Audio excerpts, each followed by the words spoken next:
2026년 2월 8일 둘째 주에 아버지께 주신 말씀 보겠습니다. 시편 121편입니다. 내가 산을 향하여 눈을 들리라. 나의 도움이 어디서 올까? 나의 도움은 천지를 주신 여호와에게서 오로다. 여호와께서 너를 실족하지 아니하게 하시며 너를 지키신 이가 졸지 아니하시리로다. 이스라엘을 지키신 이는 졸지도 아니하시고 주무시지도 아니하시리로다. 여호와는 너를 지키시는 이시라.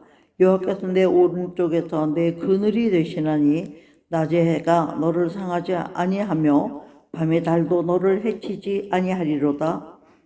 여호와께서 너를 지켜 모든 환난을 면케 하시며 또 내 영혼을 지키리로다. 여호와께서 너희 출입을 지금부터 영원까지 지키시리로다. 아멘.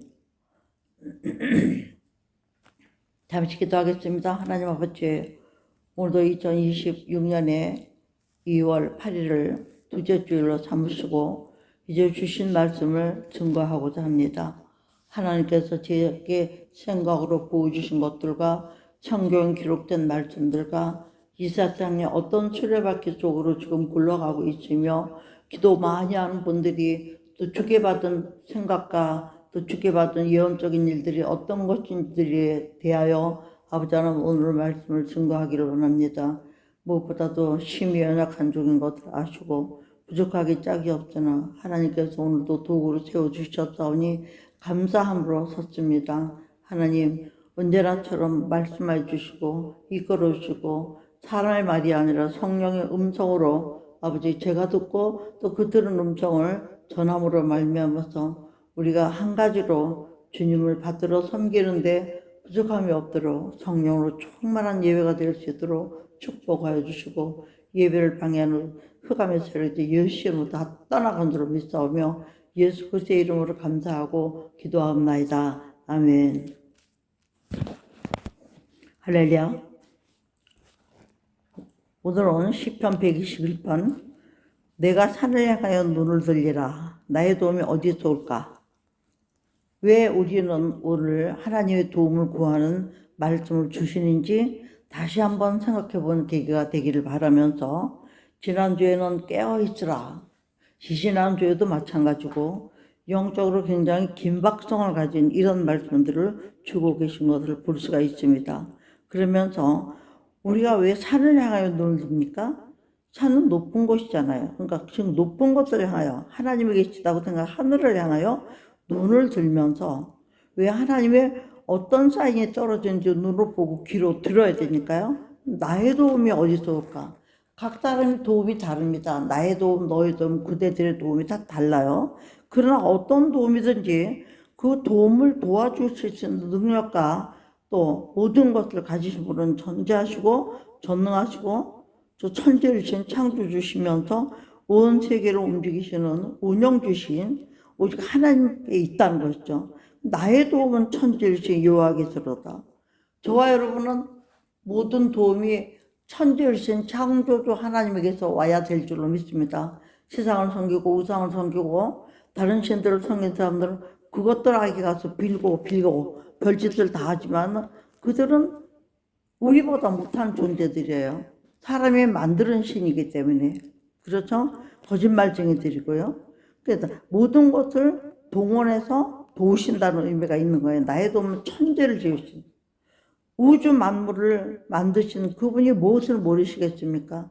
내게 필요한 것, 저와 여러분이 필요한 것이 무엇인지 왜 모르시겠습니까?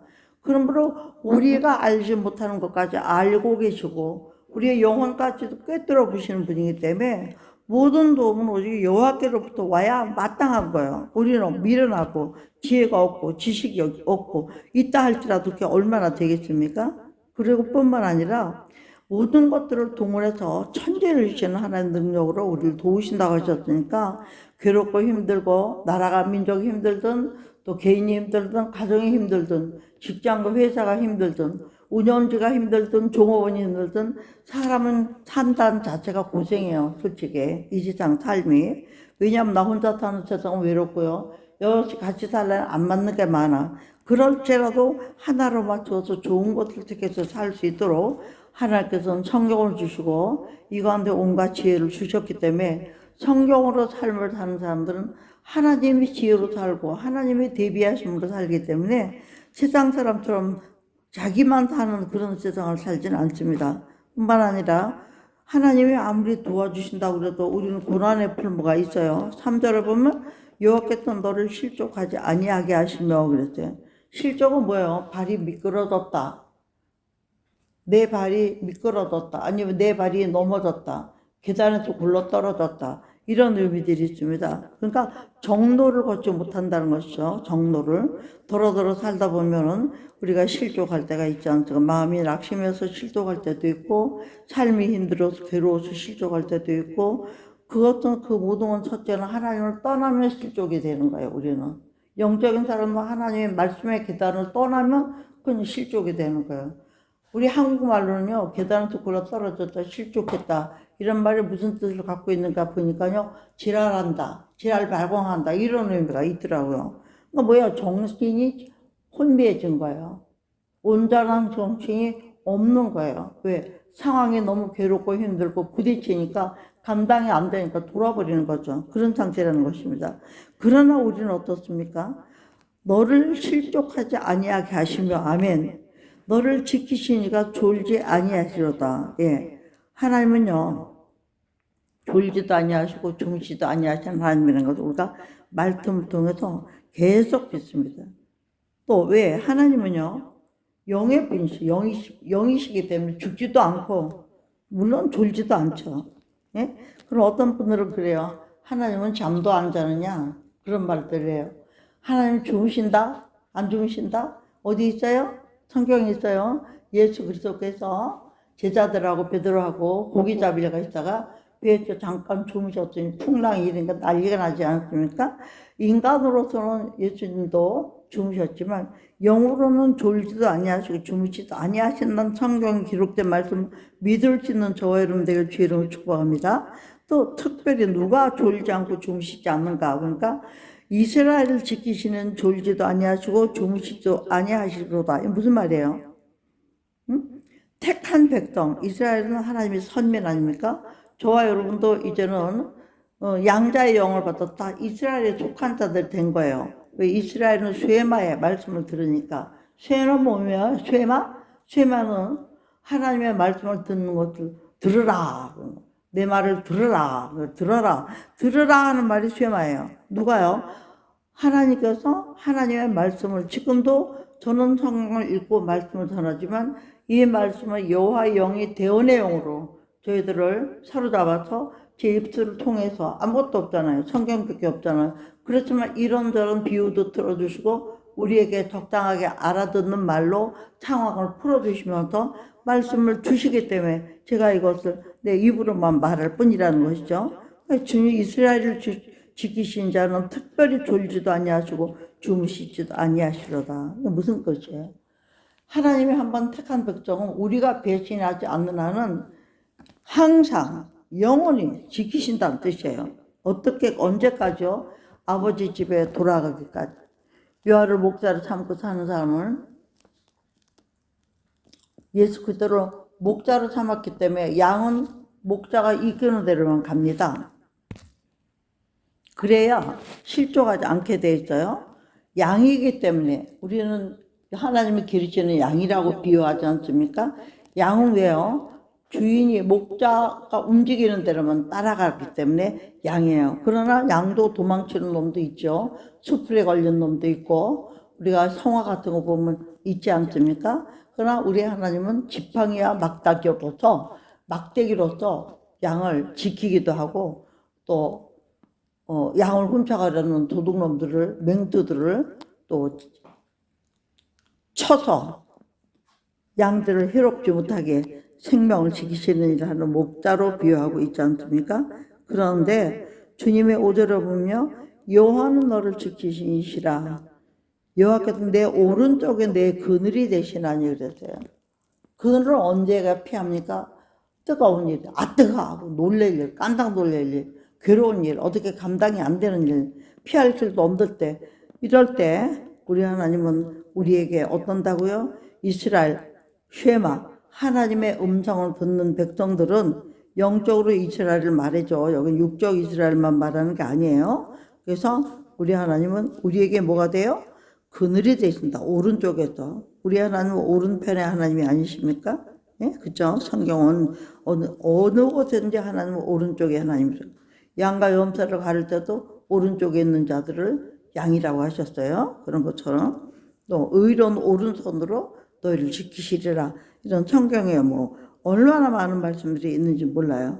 어떻게 그늘이 되시는가? 아 뜨거! 그래서 놀랄 일이 있어. 아유 아 뜨거! 뭐 뜨거운 변을 봐야 된다 이러잖아요. 깜짝 놀래고 혼날 일을 봐야 된다 이렇게 말할 때도 우리 하나님은 졸지도 아니하시고 주무시지도 아니하신다. 무슨 뜻입니까? 하나님은 영이시기 때문에 죽지도 않고 졸지도 않지만 특별히 택한 백성들을 지키시기 위해서 끝까지 사랑으로 우리의 그늘이 되신다는 거예요. 오직 우리를 사랑하고 지킴으로써 어떤 정도냐? 낮의 해가 너를 상하죠. 낮의 해는 뭐예요? 해달별을 말하는 게 아니죠. 해와 달신을 섬기는 사람들 있어요. 해와 달신을 섬기는 것들을 할 줄은 사탄의 종자들이죠. 그런 것들이 우리를 괴롭게 할지라도 하나님의 권능의 손이 막아주시기 때문에 해치지 못한다라고 말씀하고 계시기 때문에 우리는 어려운 일이 생기면 어떻게 해야 돼요? 무조건 주님 품으로 달려가야 돼요. 말씀만 들어가야 돼요. 기도로 하나님께 매달려야 되는 거죠. 그래서 여호와께서 어떻게 하시는데 이렇게 하는 사람들에게는 너를 지켜서 모든 환난을 면하게 하시면 어떤 사람요? 밤의 달도 해신도 달신도 어떤 것도 하늘에 있는 해로운 것들도 우리를 지키지 해롭지 못하게 하는 것은 왜 그런가? 여호와께서는요 전능하신 신이고 전지하신 신이에요. 뭘 못하겠어요? 사탄은 아무리 세게 나간다 해도 하나님을 이기지 못해요. 왜? 그런 것들도 다 원래 있었던 것이잖아. 피조물 중에 하나니까. 우리 하나님만 오직 여호와십니다. 스스로 계신 자인 것을 믿으시기 바랍니다. 그래서 여호와께서 너를 지켜 모든 환난을 면하게 하시고 어떤 괴로움이라도 주르락마하는 자 올라가 막심치 말아라. 찬양에 얼마나 너 근심 걱정하지 말아라. 주 너를 지키리. 얼마나 많이 있습니까? 우리가 죄를 지고 괴롭고 힘들 때도 먹보다도 더 검은 죄로 줄던 마음이 있을지라도 우리가 기도함으로써 탄식하고 함으로써 흰눈보다 더이게 깨끗하게 씻어주는 십자가 보혈의 힘을 믿고 회개하고 나가고 또 지혜가 부족하게도 누구든지 후히 주시고 꾸짖지 않게 여하게 아리라 그리함을 주시랴 야고보서 말씀 아닙니까? 이런 여러 가지 하나님께 주신 말씀들을 어떤 일이든지 하나님은 말씀으로 역사하시고 말씀으로 일하셔요. 말씀은 예수 그리스도시고 하나님의 영이십니다. 그리고 그 하나님의 영이 성령이라는 이름으로 우리를 도우신 거죠. 깨닫게 하시고 진리 가운데 인도하시고요. 모를 때는 생각나게 하셔서 하나님으로 떠나지 않고 살 수 있도록 축복해 주시지 않습니까? 그런 가운데 낮의 해가 너를 밤의 달도 상치 못하게 하겠다고 약속하셨으니까 우리는 밤이 오고 낮의 해가 괴롭게 하고 낮의 해라고 그러니까 누가 생각나요? 누가 생각납니까? 요나가 생각나지 않습니까? 박농쿨을 주셨다가 박농쿨을 거두니까 뜨겁다고 원망했던 사람? 그쵸? 그런 것처럼 우리도 그렇게 뜨거운 해가 있어도 우리를 상하지 않게 하고 실질적으로 뜨거운 해가 아니에요. 여기서는요. 해라고 비교하지만 뜨거워 하는 세상 살면서 괴로운 일이 많이 있을지라도 하나님이 우리를 지키심을 믿고 믿음으로 기도하고 도움을 구하고 구하라 두드리라 찾으라 하신 말씀을 의지하면서 하나님의 나라는 오직 말씀의 나라이기 때문에 우리가 왜 성경을 읽고 알아야 됩니까? 어떤 일이 있든지 성경에는요. 이사야 34장 16절을 보면 여호와의 책을 자세히 주의하여 보라. 이 책에는 빠진 것이 하나도 없고 빠진 것이 없다. 짝이 없는 것이 하나도 없다 그랬어요. 우리가 몰라서 못 주는 거지 알면 얼마든지 말씀의 창고에서 갖다 쓸 수가 있기 때문에 목사님들도 그렇고 저도 그렇고 성경을 읽어야 되는 걸 강조하고 있는 거예요. 특별히 지금은 요한계시록 같은 걸 많이 읽어야 되죠. 왜요? 지금은 계시록적인 삶이 이미 시작돼서 심판이 눈앞에 오고 있는 게 보여지지 않습니까? 제가 오늘 그래서 50년 동안을 기도하는 사람으로 하나님께 수도원에서 수도사 노릇을 하다가 러시아에 있는 그 예언가가 예언한 거를 제가 어디서 읽었습니다. 그런데 그 예언에 기록한 모든 말씀들이, 그 사람이 한 말들이 굉장히 우리 한국에는 너무 좋은 말씀들이고 듣기 좋아서가 아니에요. 그분들은 솔직히 예언은 누구로부터 옵니까? 점쟁이들도 누구부터 옵니까? 그게 하나님이 신으로 오는 거예요. 알고 보면요. 마귀들이 주는 생각도 있겠지만 마귀들이 주는 것은 거짓말로 하는 거고요. 하나님이 주시는 것은 다 이루어지는 성경적인 말로 표현을 안 해서 그렇지 성경적인 것과 대조를 해서 맞추면 맞아 들어가는 것이 많기 때문에 예언가들이 예언하고 유명한 사람들이 예언한 거에 대해서 세계에 정치하거나 무슨 나라를 다스리거나 또 세계적인 일을 하는 사람들은 그런 말들을 많이 경청하면서 그 흐름에 맞춰서 또 자기들이 일을 조절하더라고요. 그러니까 그런 가운데 7절에는요. 여호와께서 너를 일으켜 모든 환난을 면하게 하시고 또 내 영혼을 지키시로다 이랬어요. 이게 무슨 얘기입니까? 앞으로 우리가 받을 환난은 전쟁이나 기근이나 칼이나가 아니에요. 우리가 받을 환난은 뭡니까? 예수 믿는 사람들을 죽이기로 작정하고 순교시키고 괴롭게 하고 하나님 섬기지 못하게 하고, 즉 많은 순교자들이 나올 것을 얘기하는 거예요. 그럴지라도 우리는 몸은 죽여도 영혼을 능히 죽이지 못하는 그 하나님을 의지하고 믿기 때문에 죽음을 당할지라도 순교의 각오를 하고 살며 언제든지 그런 일이 있을지라도 주를 부인하지 않는 저와 여러분이 되어야 될 줄로 믿습니다. 주를 부인하지 않는 그 신앙만 가지고 있다면 우리는 승리하지 못할 이유가 없다는 것이죠. 그래서 오늘 하나님께서는 7절에 모든 환난을 면하게 하신다. 그래서 우리는 어떤 환난이 오든지 믿음으로, 그러나 중요한 것은 이런 모든 것을 이길 수 있는 힘은 어디서 나와? 육체의 정욕을 이기기 힘은 주의 보혈, 예수 그리스도의 십자가 보혈밖에 없다니. 왜? 예수 그렇게 우리 구원을 위해서 자기 몸을 내어주셨기 때문에 예수 이름의 권세가 거기서 나오는 거 아닙니까 여러분? 그래서 환난이 없는 사람 없어요. 세계적인 환난은 옵니다 지금요. 그러나 우리의 뭘 지킨다고 해서 육체를 지킨다고 안 했어요. 영과 혼을 지킨다고 그랬어요. 우리가 이 부분을 주의해서 봐야 됩니다. 우리 육체를 지키는 게 아니라 환난을 명쾌하시며 내 영혼을 지키시라 그랬어요. 너를 지켜라고 딱 한 사람, 각 사람을 지켜주실 뿐만 아니라 어떤 환난이든지 환난을 어떻게 해요? 면하게 하신다. 7년 환난이 와도 우리는 그 환난을 면하게 하시는 층에 들어가야 되는 거죠. 그렇기 때문에 그렇게 하셔서 우리의 영혼을 지키신다고 말씀하시면서 결국은 뭡니까? 8절의 말씀처럼 여호와께서 너희의 출입을 지금부터 영원까지 지키시리로다. 그랬어요.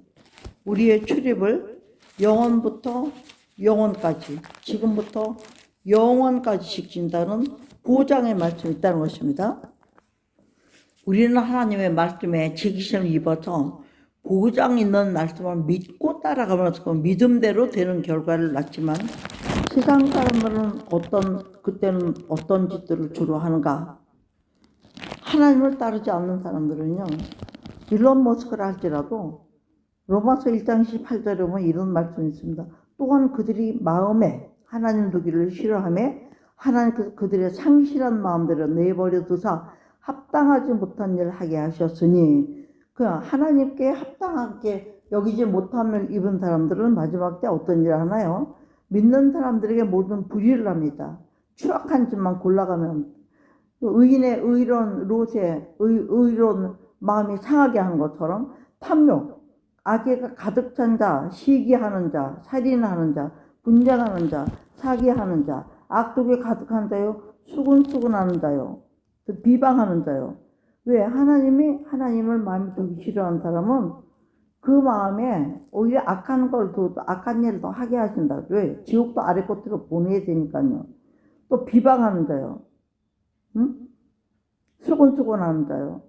엉터리 뉴스에 귀 기울인 자 말하는 거죠. 하나님께서 미워하시는 자고 능력을 하는 자고 교만한 자요 자랑이 많은 자요 악을 도모하는 자요 부모를 거역하는 자요 우매한 자요 배약하는 자요 무정한 자요 무자비한 자라. 응? 그들이 이 같은 일을 행하는 21가지 악이에요. 여기 보면 사형에 해당한다고 하나님이 정한 점 알고도 자기들만 행할 뿐 아니라 또한 그런 일을 행하는 자들을 뭐라 그래요? 옳다 한다 그랬죠. 옳다. 어떻게 그런 일을 하는 사람들이 옳다 했습니까? 근데 그런 일을 하는 사람들은 옳다 한다 그러죠. 그러니까 악당들끼리 모여서 나름대로 악만 조장하잖아요. 근데 지금 세계적인 악은 누가 조장하고 있습니까? 알고 보면요. 세계적인 악은 누가 조장하고 있습니까? 가짜 예수회, 이름만 예수회지만 사실은 사단의 회라고 하신 일루미나티, 프리메이슨, 그리고 이것들의 우두머리 노릇을 누가 하고 있습니까? 로마 교황청이 하고 있잖아요. 그러니까 동성애 하나님이 하지 말라는 거 통과시켜버리고요. 낙태법 통과시켜버리고. 이제 거기서 왔습니다. 좋은 말로 하는 것 같지만 실은 모든 사람들을 죽일 수밖에 없는, 죽게 만드는. 그러니까 마지막 때는 죄로 인해서 죽을 수밖에 없어요. 누구든지. 죽을 수밖에 없다 할지라도 하나님이 죽여야 되지 어떻게 사람이 지 맘대로 죽는 것을 할 수가 있습니까? 모스크바 여러분. 외곽 작은 마을 낡은 정교회 성당 지하실에서 한 노인이 예.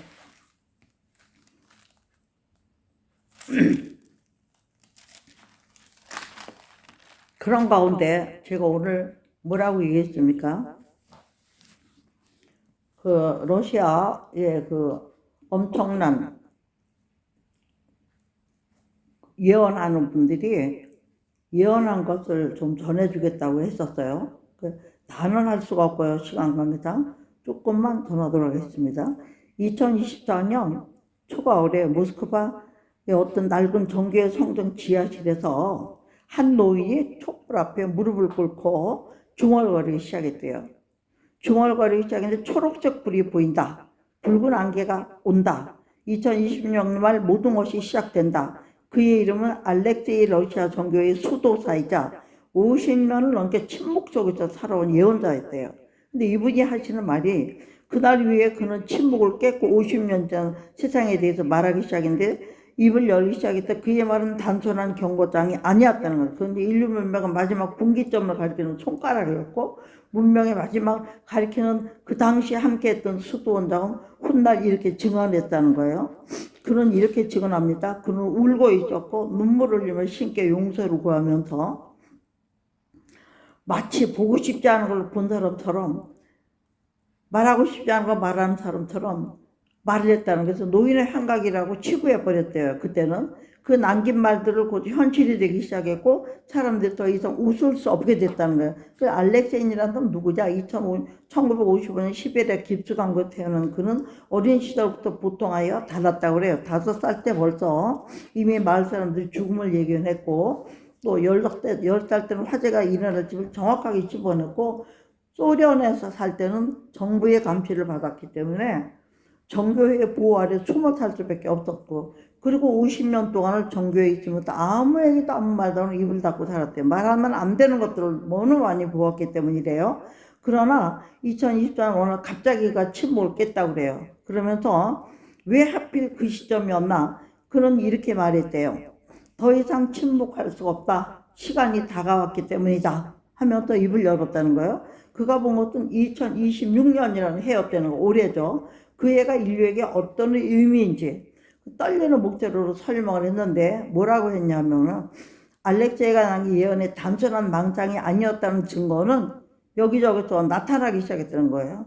공개적으로 말했지만 그의 과거의 기록 속에 다 기록이 되어 있다는 거예요. 수도 내부의 기록에는 그 남긴 막 수많은 예언들이 보관되어 있다 합니다.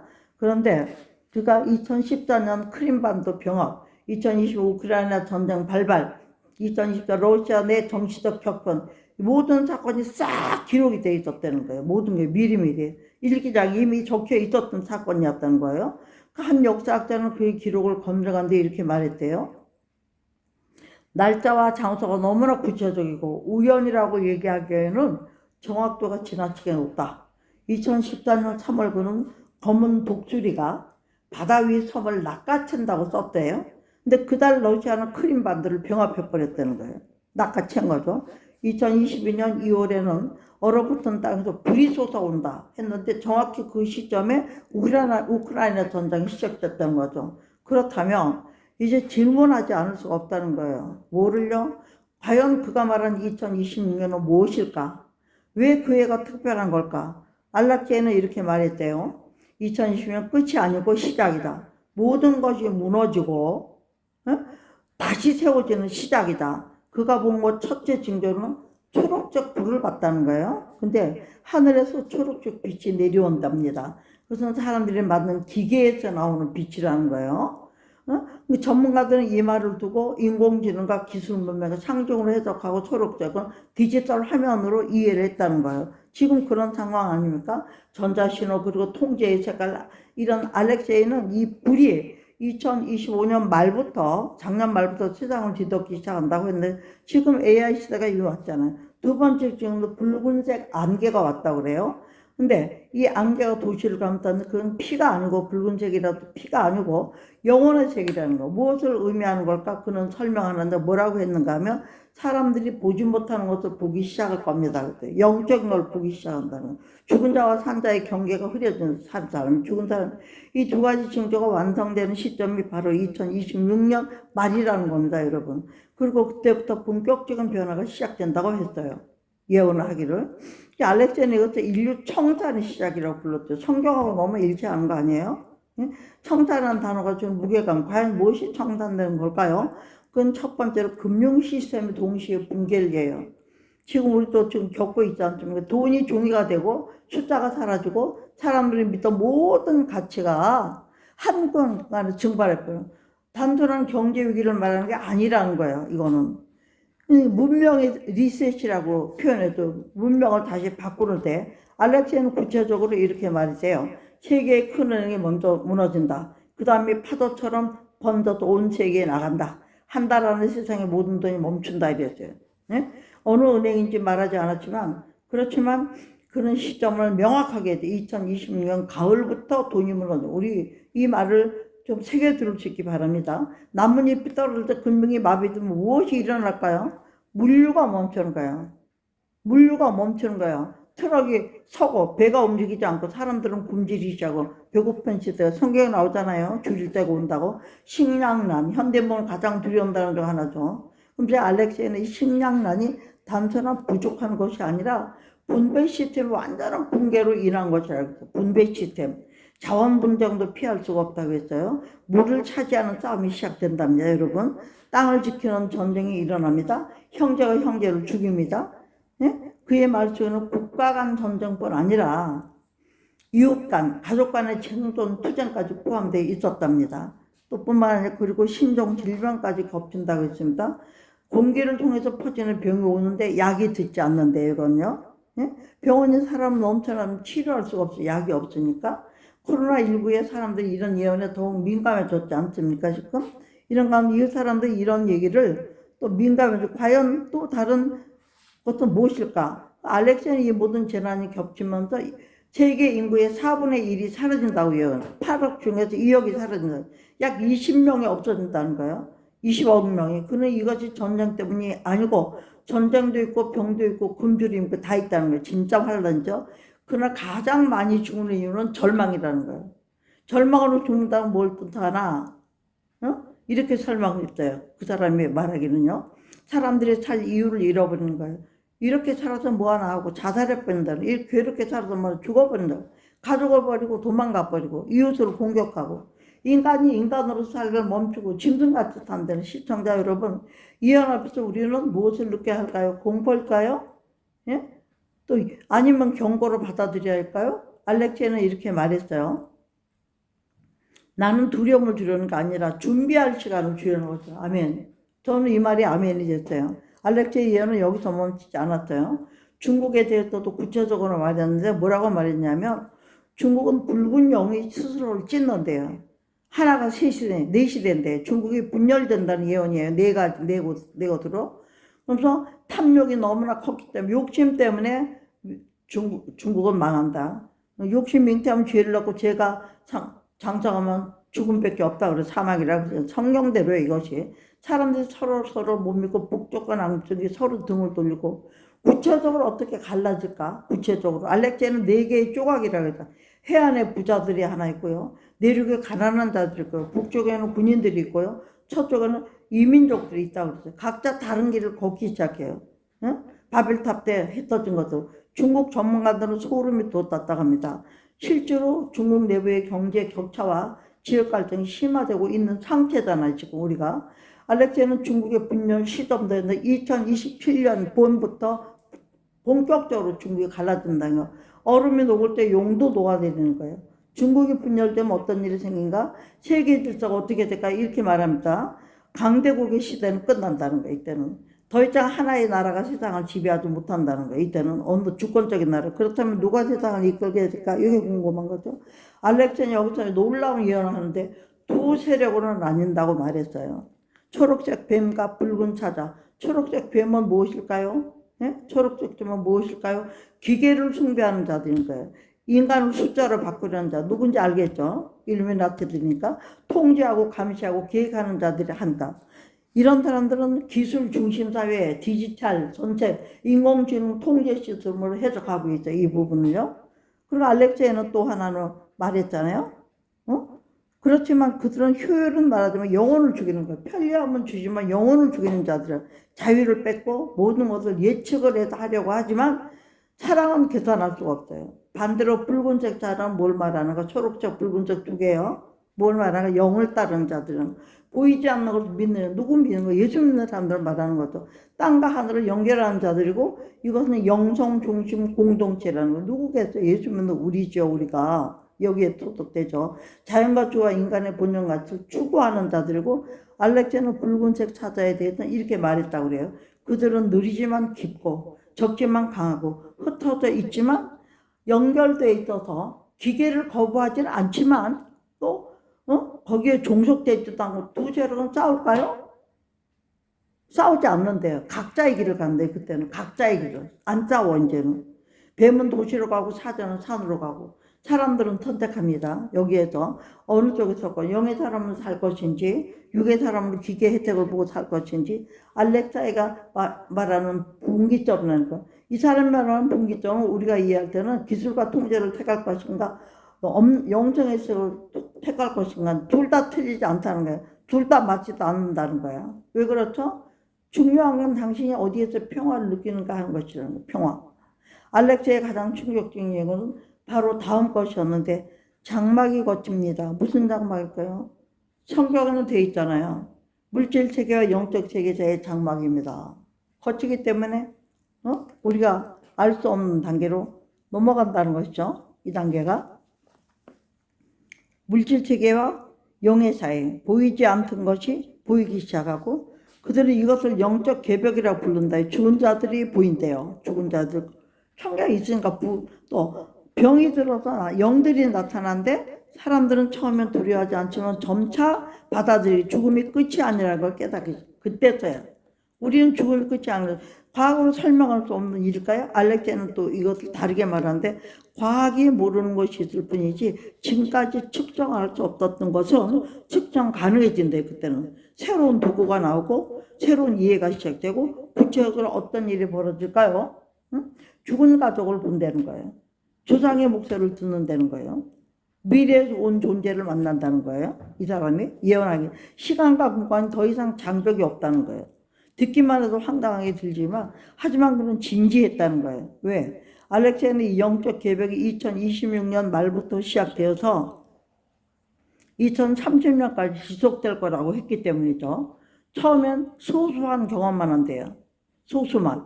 하지만 점점 퍼져나가서 2030년 되면 절반 이상의 사람들이 치유성 한 번 이상을 경험하는 시대가 온다는 거예요. 이 모든 예언 속에서 한국은 어디 있을까를 한 게 제일 중요해요. 여기부터 잘 들어요. 알렉제이는 한국에 대해 특별히 언급을 했는데요. 동쪽 작은 나라가 빛을 낸다. 그 나라는 어디서 왔나? 명확히 듣던 반쪽 나라는 거. 반쪽 나라 우리나라밖에 없어요. 전쟁에 멈춘 곳이고 한국입니다. 딱 말했다는 거예요. 알렉제이는 한국을 영적 등대라고 불렀는 우리가 기도하는 나라, 기도하는 민족이니까 새로운 지도자가 나오는데 그는 무기가 아니라 말로서 사람을 모는데 치유의 길을 넣는답니다. 누굴까요, 이 사람이요? 알렉제는 이름을 말하지 않았지만 특징을 설명을 했는데 뭐라고 얘기했냐면요. 고난을 겪은 자고 배신을 당한 자고 그러나 용서를 선택한 자고 사람들이 그걸 처음에 믿지 않지만 그의 눈을 보고 따른다고 그랬어요. 왜 한국일까요? 알렉제는 한국의 역사를 언급했어요. 수백 년 동안 침략당했고 갈라지고 전쟁을 겪었습니다만은 그 고통이 영혼을 종화시켰다. 그렇죠. 고난이 축복이 된다는 역설이었다는 것입니다. 그러나 한국인의 영적 DNA에 대해서도 말했는데 그들은 한을 안다는 거예요. 고난을 안다. 그러나 한을 풀 줄도 안다는 거예요. 슬픔을 기쁨으로 바꾸는 힘이 있다는 거예요. 이것이 새 시대의 열쇠입니다. 알렉제는 한국이 흰빛의 연합을 이끈다고 했고요. 흰빛은 모든 색을 포함하고 있다는 거예요. 뱀도 사자도 거부하지 않고 다 포함. 그 둘을 이어주는 역할을 하는 것이 흰색인데 한국이 기술과 영성 사이의 균형점이 된다는 뜻이라는 거예요. 구체적으로 어떤 역할일까요? 세계의 사람들 한국으로 온답니다.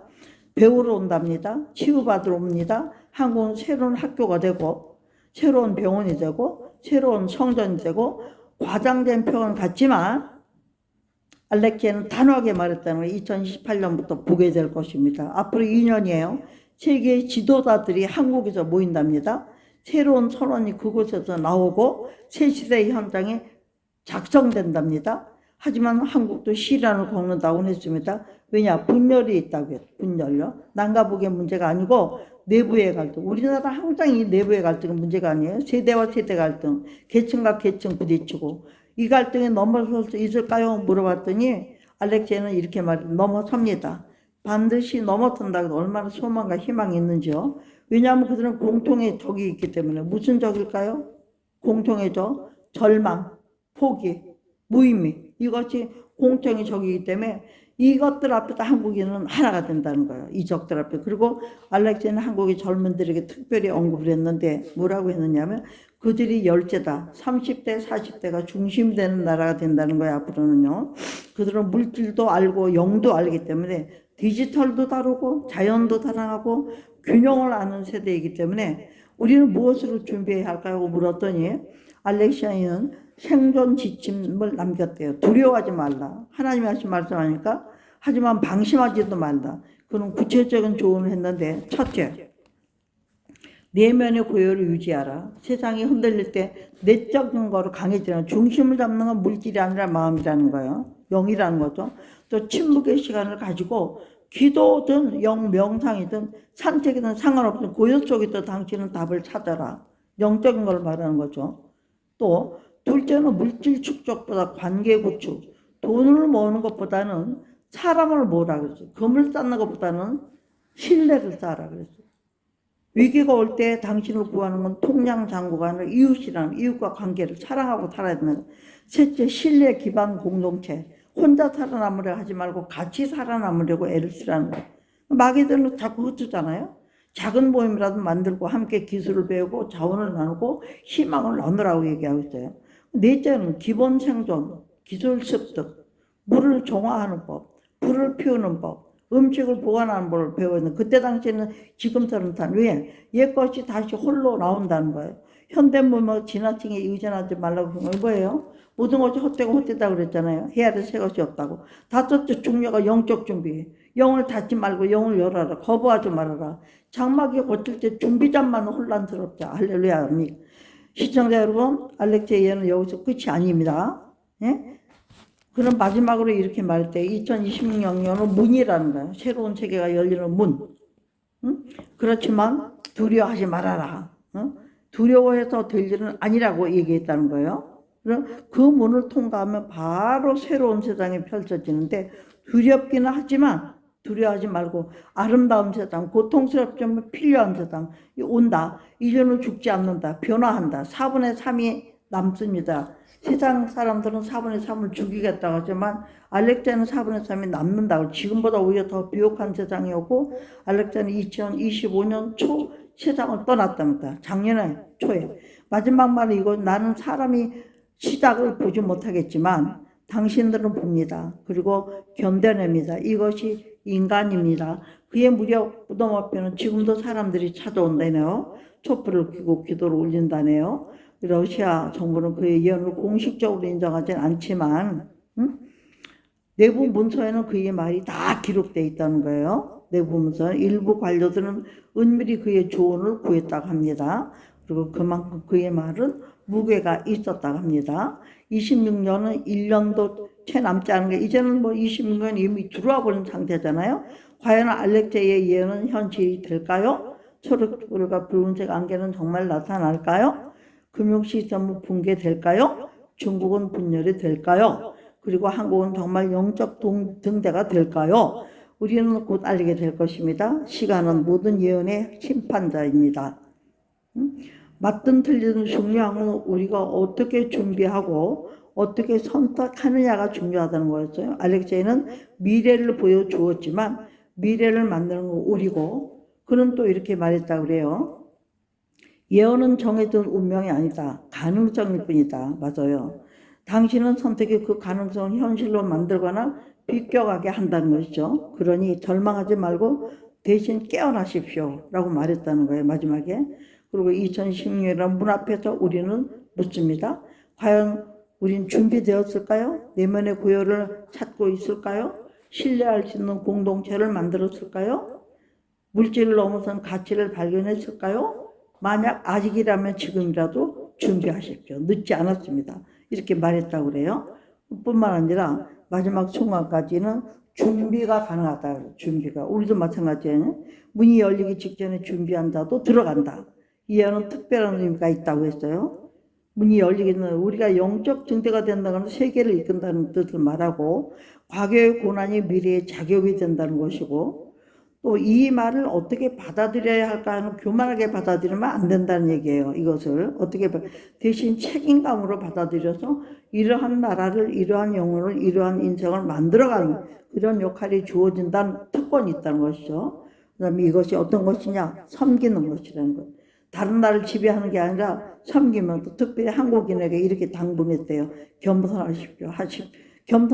자신을 잃지 말고 당신들의 역사는 고통이었지만 그 고통이 지혜가 되었다. 그 지혜를 나누십시오. 그리고 그는 한국의 분열에 대해서도 경고했대요. 내부의 적을 조심하십시오. 외부의 침략보다 내부의 분열이 더 위험하다. 서로를 적으로 보지 말고 서로 다른 길을 가는 동행자로 보고, 좌와 우, 진보와 보수, 여기까지 말했어요. 시대와 세대 사이의 갈등, 알렉세이는 이것이 한국의 가장 큰 시험이 될 거라고 했어요. 이 갈등을 넘어서면 세계의 모범이 됩니다. 넘어서지 못하면 어떻게 될까요? 기회를 잃는다 이렇게 말했어요. 이 엄청나게 시청자 여러분, 알렉세이가 본 미래는 두렵지만 동시에 희망적입니다.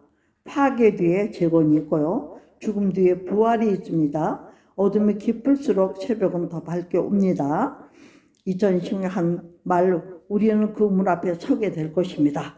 그때 당신은 어떤 선택을 할까요? 초록색 뱀의 길로 갈까요? 붉은색 사자의 길로 갈까요?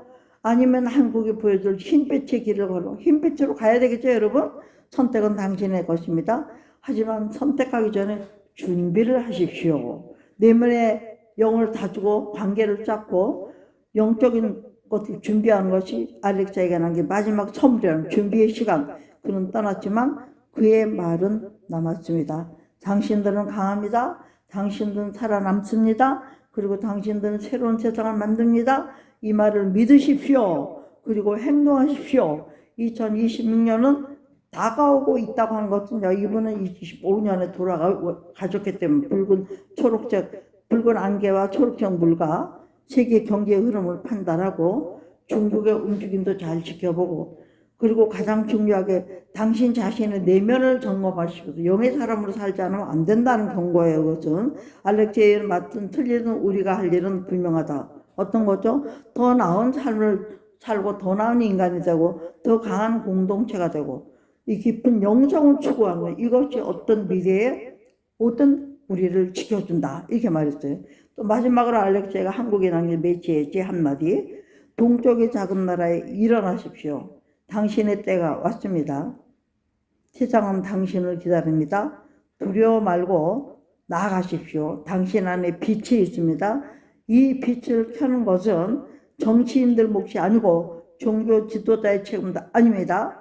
바로 당신입니다. 평범한 시민 한 명 한 명이 빛을 낼 때 한국은 정말 등대가 되고 2026년을 두려워하지 말고 기쁨을 맞이하게 될 것이다. 대신 준비해라. 준비하지 않으면 안 된다. 우리 이 말은 믿어라 이랬어요. 어둠이 아무리 길어도 빛은 반드시 승리한다는 것을 믿어라 이랬어요. 그래서 알렉제는 이것을 보았고 우리에게 전했어요. 그래서 이것이 제가 오늘 이제 우리 차례라는 거죠. 역사를 만드는 자가 될 차례라는 것이 여러분 30대 40대들이 2020년 끝이 아니라 새로운 시작이고 새로운 인류의 시작이라고 말했어요. 새로운 문명의 시작. 그리고 새로운 당신의 시작 끝까지 시청해 주셔서 감사한다고 이거 말을 마치고 있습니다. 여러분 정말로 지금까지 제가 이거 보는 것을 전해드린 것은 알렉제이는 더 많은 사랑을 나누고 댓글로 여러분들의 생각을 남겨주셔까지 있었는데 제가 이 한 말들의 의미를 알기를 바랍니다. 어떤 의미가 있습니까? 이것은 가장 중요한 것은 굉장히 영적인 것 초점을 맞췄다는 거예요. 물질 세계도 지금 뭐 일론 머스크가 주장하는 이런 세계, 물질 세계, 로봇, 인공지능, 그 다음에 전부 뭐 너무나 많더라고요. 또 AI도 소통하는 거죠. 챗GPT도 있고요. 뭐 무슨 나이도 있고요. 뭐 재미니도 있고요. 뭐 별게 다 있더라고요. 저는 몰랐는데 우리가 이런 것도 이제는 알아야 된다는 거예요. 그런 것을 알아가지고 활용할 수 있어야 된다는 얘기를 하고 있는 것입니다, 여러분. 그러므로 정말 오늘 저는 여기서 일단 마칠 것인데 이것을 좀 더 연구해가지고 다음 시간에 한 번 더 자세하게 풀어가면서 우리가 좀 더 머릿속에다 놓고 우리 이것은 알렉제이가 말한 예언, 사람이 말한 예언인데 이 예언이 요한계시록적으로 지금 세계적으로 돌아가는 정세와 너무나 맞도 떨어지는 부분이 많기 때문에 제가 이것을 인간의 말로만 듣지 않고 하나님의 이런 기도하는 사람을 50년을 말 한마디 안 하고 50년을 입만 닫고 살면서 기도만 한 사람이니까 얼마나 영성이 깊겠어요. 영성이 깊은 사람이 이렇게 말했다는 것은 우리는 좀 들어볼 필요가 있다고 생각해요. 그리고 잘못 생각하면 성경 위에 말이다 해도 어떤 사람들은 이런 것들을 미혹이라고 할 수도 있죠. 미혹으로 생각하는 사람은 미혹으로 생각하고 준비하십시오. 또 미혹으로 생각하지 않고 좀 들어볼 말이 있다고 생각하는 건 또 그대로 준비하십시오. 저는 솔직히 얘기해서 몇 년 전에 영적으로 하나님이 주시는 게 있어가지고 제가 지인들에게는 그 정도면 3년을 먹고 살아요. 소금을 20kg씩 사가지고 다 수십가마를 써 돌렸습니다. 그리고 그 후에는 또 쌀을 모았어요. 쌀을 모아가지고 왜 모았어요? 난리가 나면 이런 세대가 오면 기술적인 시대가 오면 쌀 사는 거 못합니다. 금을 주고도 쌀 하나를 못 삽니다. 그때를 위해서 우리 성도들 불러서 며칠든지 진실하게 믿은 사람들 남을 거 아닙니까? 그런 사람들과 환란의 때를 면하고 먹고 마시고 살으려면 준비해야 되니까. 그랬다가 너무 오래 둘 수가 없잖아요. 그래서 뭐 얼마 전에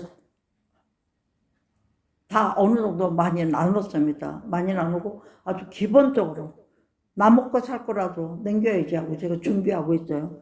된장, 간장, 고추장, 소금 그런 거 정도. 그리고 물은 말할 것도 없고요. 근데 물이 자꾸 썩으니까 바꿔놔야 되죠 이제. 그리고 물이 썩지 않게 하는 걸 하나 준비하는 게 좋아요. 바이오 제품이라든가 아니면 또 게르마늄 제품으로 그 돌을 물에다 넣으면 물이 정화되는 게 있잖아요. 요새는요. 썩은 물이라도 먹어야 될 거 아니에요. 예. 그래서 저는 이 얘기를 그냥 제 얘기입니다. 이거는 저는 그렇게 준비했다는 얘기하는 거 오해하지 마시고 오늘 말씀을 통해서 그러나 말씀의 결론은 뭡니까? 우리를 도우신 분은 천재일신 여호와시라는 거예요. 하나님 안에서 지키심이 있다는 거예요. 졸지도 않고 주무시지도 않고. 뭐요? 뭘 지킨다고 그랬죠? 우리 육체를 지킨다고 안 했어요. 육체는 딱 충분히 죽을 수도 있어요. 영혼을 지키시로다. 제가 이 부분을 굉장히 은혜를 받았습니다. 언제부터? 출애굽을 지금부터 영혼까지. 영원한 세계에 이르기까지. 왜 우리는 영혼입니까? 지금 살다 죽어도 영혼이잖아요. 우리의 영이 살아있는 사람들이니까. 육체는 죽어도 흙으로 가도 영은 죽는 존재가 아니고 또 이사야서에 보면은 우리가 죽기 전에 의인은 예수 믿는 사람은 죽기 전에 화액 전에 우리의 영을 데려간다고 되어 있어요. 하나님 가져간다고 되어 있어요. 그러니까 육체는 누구나 싸우는 거니까 죄만 죄 안 짓고 사는 사람이 있겠네. 그러니까 그까지도 신경 못 받고요. 우리는 오늘 제가 이것을 한 것은 이 말을 듣고 믿어라가 아니라 이 말을 성경적으로 조인해서 좀 해석을 해보면서 또 믿음을 가지고 준비해서 우리가 영혼을 구원받는데 정말로 괴로움과 어려움을 덜 받으면서 환난을 겪으면서 지금 장수 시대이기 때문에 지금 2026년이 이미 시작됐어요. 알렉제이가 말하는 2025년 초예요. 자기는 26년을 못 본다고 얘기했어요. 죽는다는 얘기 알았다는 거죠. 그리고 죽었어요. 25년, 1년 된 거예요, 이제. 그럼 이제는 26년 왔습니다. 이미 이 시대가 도래했다는 얘기고, 이 사람 말대로 한다면, 우리가 이것을 요한계시록적으로 풀어본다고 할지라도, 세계에 돌아가는 모든 것들이 지금 AI 시대가 오면도 완전히 급변하고 있잖아요. 기계가 사람화. 저는 인터넷으로 뭐 기계를 머리에다 꽂아서 다른 지금 없어요. 핸드폰에 다 들어있어요. 이대로 조종을 받고 사는 시대가 이미 와버린 거예요, 여러분. 기계의 문명을 의지하는 사람이 그 영을 택한 사람인데 우리는 기계 문명도 버리지 말아야 되고 영도 지켜야 되는 시대인 거예요. 두 개를 지키는 사람이 있고 하나만 택한 사람이 있어요. 여기서 알렉세이가 말하는 것도 좌우나 싸우지 말라는 좌파우가 중요한 게 아니라는 거예요. 각자 방법대로 잘 사는 게 중요하다는 거예요. 우리나라가 모범이 된다니까 얼마나 또 소망적입니까? 예, 오늘 여기서 말씀을 마치도록 하겠습니다. 자, 오늘 핵심은 뭡니까? 시편 121편이에요. 천지를 여호와께서 우리를 도우시는 것을 믿고 세상에 어떤 방법으로 돌아가든지 주께서 우리의 영과 혼을 지켜주시고 믿고 영이 사는 사람이고 혼이 있어야지 생각이 있으니까요. 하나님의 영이 우리의 혼과 되어야 하는 거죠. 영혼이니까. 하나님의 영이 있는 사람은 영혼이 있죠. 하나님이 없는 사람은 혼의 사람인 거예요. 혼육만 있고 우리는 영혼육이 다 있는 사람이죠. 예, 그래서 얼마나 감사한 일입니까? 내가 예수 믿어서 죄사함을 받았기 때문에 나의 모든 것이 변했다고는 어떻게 변하는 세상의 모든 삶 자체가 다 변한 거예요. 우리가 가는 길은 천국길이에요. 주의 피로 우리가 씻겼기 때문에 나의 모든 것도 변했고 피로 구속을 받았고 십자가로 구속을 받았기 때문에 하나님이 우리의 구원이시니까 우리는 정죄함이 없다. 성령 안에 있는 사람은 정죄함이 없다고 로마서 8장에 말씀하고 있지 않습니까? 이제 오늘 이 짧은 시간 동안에 정말 이 깊고 넓은 얘기를 다 마칠 수는 없지만 이 말씀을 좀 염두에 두고 참고하시면서 이 세상 이 사람이 알렉제가 말하는 건 이거다 저거다 말한 게 아니 자기가 본 것들 말했을 뿐이고 우리는 뭐예요? 이런 것도 참고해서 우리의 나머지 인생을 준비하고 세계적인 것을 준비하고 한국의 영적 리더인 것은 틀림없어요. 지금 세계 돌아가는 추세로 보면. 그래서 우리가 이런 것을 생각하면서 더욱 정신 차리고 끝까지 여기서 강조하는 거예요. 철원 동론이 있는 것처럼 싸우는 거예요. 두 바다가 만날 줄 알고 어쩔 수 없죠. 이거는 선과하고는 같이 공존하니까 어쩔 수 없어요. 서로 각자 갈 길 가되 너는 네 갈 길 나갈 길 가되 다투지 말고 너 하고 싶은 대로 가고 나 하고 싶은 대로 갈게. 우리 영의 사람도 영으로 가는 거고 육의 사람도 육으로 가는 거죠. 그렇게 하기를 아주 당부하고 있지만 마찬가지예요. 성경도 그렇게 말씀하고 있지 않습니까? 우리가 이런 말씀들을 생각하면서 이제 주여 삼상하시고 하나님 우리 영혼을 지켜주시옵소서 하고 기도하고 말씀을 마치도록 하겠습니다. 2026년 2월 8일 주일 일부 예배 여기서 마치도록 하겠습니다. 할렐루야.